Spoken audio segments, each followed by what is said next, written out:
কোনো এক গ্রামে ক্ষান্ত বুড়ি নামে এক বুড়ি থাকত। তার মৎস্যপ্রীতি ছিল প্রচণ্ড। মাছ ছাড়া এক মুঠো অন্ন তার মুখে রুচত না। একদিন দুপুরে ক্ষান্ত বুড়ি ভাত খেতে বসে উঠে পড়ল। আজকেও পাতে মাছ জুটলো নি? কালকেও যা হোক করে মাছ ছাড়া এক মুঠো ভাত খেয়েছি, আজ আর খেতে পারবো নি। মাছ ছাড়া এই ভাত আমার মুখে রুচবে নি। কদিন শরীরটা ভালো যাচ্ছে নি বলে মাছ ধরতে পারিনি। ট্যাগে এক কানা করিও নেই যে মাছ কিনে খাবো। না, যাই, ছিপ বড়শি নিয়ে পুকুর থেকে একটা মাছ ধরে আনি গে, তাহলে রাতে তৃপ্তি করে মাছ দিয়ে একটু ভাত খেতে পারবো। এই বলে ক্ষান্ত বুড়ি ছিপ আর বড়শি নিয়ে চলল পুকুরে মাছ ধরতে। কিন্তু পুকুরে অনেকক্ষণ ধরে বসে থেকেও ছিপে তার একটা মাছও ধরা পড়ল না। তাই বুড়ি খুব হতাশ হয়ে পড়ল। কখন থেকে বসে আছি, একটা মাছও পড়লো নি ছিপে। ঠাকুর, তুমি কি আমার পানে মুখ তুলে চাইবে নি?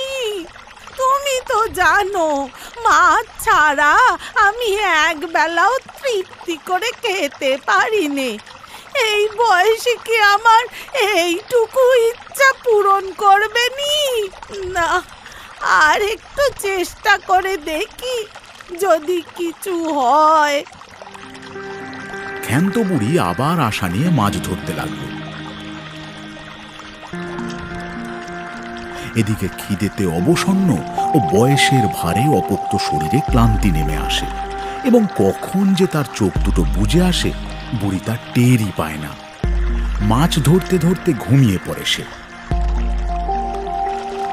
এদিকে দুপুর গড়িয়ে বিকেল গড়িয়ে সন্ধ্যা নামতে শুরু করে।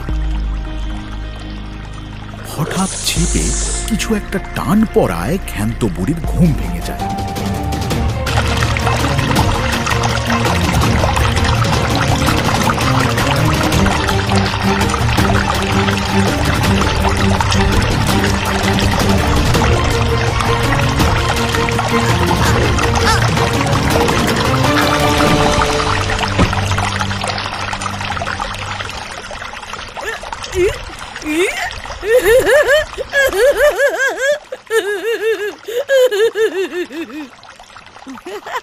ঠাকুর, তুমি এই বুড়িটার দিকে চোখ তুলে চেয়েছো গো? কত বড় মাছ! আমার বেশ কয়েকদিন মাছ দিয়ে ভাত খাওয়া হবে গো। তোমাকে প্রণাম জানাই গো ঠাকুর। যাই, তাড়াতাড়ি বাড়ি গিয়ে মাছটা রান্নার ব্যবস্থা করি গে।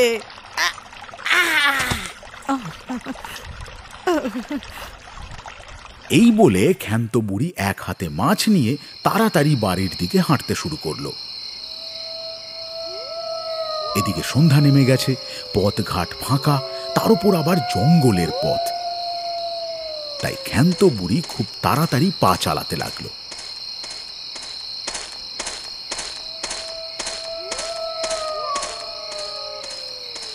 এমন সময় ক্ষান্ত বুড়ি খেয়াল করলো কেউ যেন তার পিছন পিছন আসছে।